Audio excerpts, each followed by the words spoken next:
প্রত্যেকটা মানুষ চায় তাকে সবাই গুরুত্ব দিক, তার পরিবারের মানুষরা তাকে গুরুত্ব দিক, তার বন্ধু বান্ধবরা তাকে গুরুত্ব দিক, বা তার কাজের জায়গায় প্রত্যেকটা তার সহকর্মীরা তাকে গুরুত্ব দিক। কিন্তু সবাই কি গুরুত্ব পান না। আপনাদের কিছু কিছু ভুলের কারণেই কিন্তু আপনারা নিজেদের ইম্পর্টেন্সটা হারিয়ে ফেলেন। তো আজকের ভিডিওতে সেটাই আলোচনা করব যে কি কি কাজ করলে আপনারা কিন্তু সব জায়গায় গুরুত্বপূর্ণ হয়ে উঠবেন, সবাই কিন্তু আপনাকে ভ্যালু করবেন, সবাই কিন্তু আপনাকে গুরুত্ব দেবেন। তাহলে আসুন আজকের ভিডিওটা স্টার্ট করি। তো প্রথমত যেটা করতে হবে সেটা হচ্ছে আপনার নিজের মধ্যে প্রচুর পরিমাণে আত্মবিশ্বাস রাখতে হবে। আপনার মধ্যে যদি নিজেরই আত্মবিশ্বাস না থাকে, নিজের উপরেই যদি কোনো আত্মবিশ্বাস না থাকে, তাহলে আপনাকে কিন্তু কেউ গুরুত্ব দেবে না। নিজের উপর আত্মবিশ্বাস রাখুন, নিজের ক্যাপাবিলিটি, নিজের এবিলিটি, নিজের যেটা আপনি পারদর্শিতা, নিজের যেটাতে আপনার স্কিল, সেগুলোর উপরে আপনি আত্মবিশ্বাস রাখুন, দেখবেন সবাই আপনাকে কিন্তু গুরুত্ব দিতে শুরু করে দেবে। কিন্তু নিজের আত্মবিশ্বাস নিয়ে কখনোই কিন্তু শো অফ করবেন না, বা নিজের দক্ষতা নিয়ে কিন্তু কখনোই শো অফ করবেন না। আপনি নিজের কাজটি 100% ভাবে নিপুণতার সাথে করুন, দেখবেন সবাই আপনাকে কিন্তু গুরুত্ব দেবে। দ্বিতীয়ত পয়েন্ট হচ্ছে আত্মসম্মান। নিজেকে যে সম্মান করে না তাকে কিন্তু কেউই সম্মান করে না, কেউই গুরুত্ব দেবে না। নিজেকে সম্মান করতে শিখুন, সেলফ রেসপেক্ট।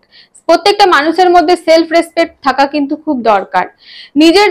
নিজেকে যখন আপনি আত্মসম্মান করবেন, তার মানে আপনি এটা নয় যে আপনি নিজের আত্মসম্মানের জন্য আপনি অপর মানুষটার সম্মান নষ্ট করবেন। আপনি যেরকম নিজেকেও আত্মসম্মান দেবেন, অপর মানুষকেও কিন্তু সম্মান দেবেন। নিজেকেও সম্মান দিন, অপর মানুষকেও সম্মান দিয়ে কথা বলুন। দেখবেন প্রত্যেকটা মানুষ কিন্তু আপনাকে গুরুত্ব দেবে। কখনো কাউকে সম্মানহানি করবেন না বা ডিসরেসপেক্ট করবেন না। এই সকল কাজ করলে কিন্তু মানুষ কিন্তু সম্মান দিতে ভুলে যায়। তাই নিজের আত্মসম্মানটাও যেরকম ইম্পর্টেন্ট, সেরকম অন্যকে সম্মান দেওয়াটাও কিন্তু মোর ইম্পর্টেন্ট। তাই নিজের আত্মসম্মানটাকেও যাতে টিকে থাকে সেটার কাজ করুন, আর যাতে অন্য লোকের সম্মান হানি না হয় সেটাও কিন্তু আপনাকে লক্ষ্য রাখতে হবে। তৃতীয়ত পয়েন্ট হচ্ছে বিশ্বাসযোগ্য হয়ে ওঠা।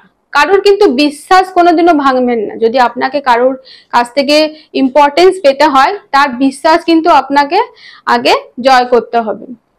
কাউকে কোনো কথা দিয়ে কথা রাখলেন না, বিশ্বাসঘাতকতা করলেন, বিট্রে করলেন, তাকে মিথ্যে আশা দিলেন, মিথ্যে লোভ দিলেন, এই সকল কাজ করলে কিন্তু আপনাকে কিন্তু কিছু সময়ের জন্য সেই মানুষটা আপনাকে বিশ্বাস করে নেবে। যখন আপনি তার সাথে বিশ্বাসঘাতকতা করে দেবেন, সেই মানুষটা কিন্তু আর জীবনেও আপনাকে ইম্পর্টেন্স দেবে না, উপরন্তু আপনাকে ঘৃণা করতে শুরু করে দেবে।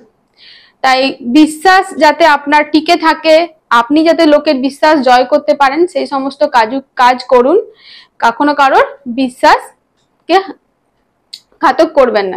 চতুর্থ পয়েন্ট হচ্ছে একজন ভালো শ্রোতা হয়ে উঠুন। শ্রোতা হওয়ার কিন্তু অনেক গুণ আছে। একজন ভালো শ্রোতা হলে কিন্তু দেখবেন আপনি সব জায়গায় খুব ভালো গুরুত্ব পাবেন, সব মানুষের কাছ থেকে আপনি গুরুত্ব পাবেন। যখন আপনি অপর মানুষের কথাগুলো শোনার প্র্যাকটিস করে নেবেন না, শুনতে লাগবেন, ভালো শ্রোতা হয়ে উঠবেন, দেখবেন প্রত্যেকটা মানুষ আপনাকে কিন্তু গুরুত্ব দেবে। বেশি কথা বললে বা বেশি নিজেরটাই সবসময় বলতে থাকলে না, কোনো মানুষ গুরুত্ব দেবে না। শ্রোতা হয়ে উঠুন একজন ভালো, দেখবেন আপনাকে সবাই গুরুত্ব দেবে। আর লাস্ট পয়েন্ট হচ্ছে কারোর পিঠ পিছে কখনোই সমালোচনা করবেন না। ধরুন কোনো মানুষ আপনার সাথে, সেই মানুষটা নিজের পার্সোনাল ব্যাপার কিছু সিক্রেটস ডিসকাস করলো, আপনার সাথে শেয়ার করলো, আপনি কি করলেন, সেই কথাগুলো গিয়ে অন্য কারোর সাথে সমালোচনা করলেন, তাকে নিয়ে হাসি ঠাট্টা করলেন।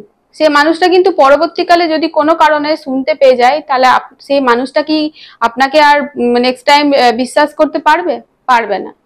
তাই প্রত্যেকটা মানুষের, যারা আপনাকে বিশ্বাস করে, ভালোবাসে, তাদের বিশ্বাসটাকে ধরে রাখুন। এমন কিছু কাজ করবেন না, তাদের পিঠ পিছে এমন কোনো সমালোচনা করবেন না যাতে তাদের বিশ্বাসটা হারিয়ে ফেলে আপনার উপর থেকে। এই সমস্ত কাজগুলো করুন, দেখবেন প্রত্যেকটা মানুষের কাছে আপনি একদম গুরুত্বপূর্ণ মানুষ হয়ে উঠবেন। সবাই আপনাকে সম্মান করবে, ভালোবাসবে, গুরুত্ব দেবে, আর তাতে আপনারও ভালো লাগবে। তো আশা করি আজকের ভিডিওটা ভালো লেগেছে। ভালো লেগে থাকলে লাইক আর শেয়ার করতে একদম ভুলবেন না, চ্যানেলটা কিন্তু সাবস্ক্রাইব করতে একদম ভুলবেন না। তাহলে দেখা হচ্ছে পরবর্তী একটা অন্য ভিডিওতে। ততক্ষণের জন্য ভালো থাকবেন, সুস্থ থাকবেন।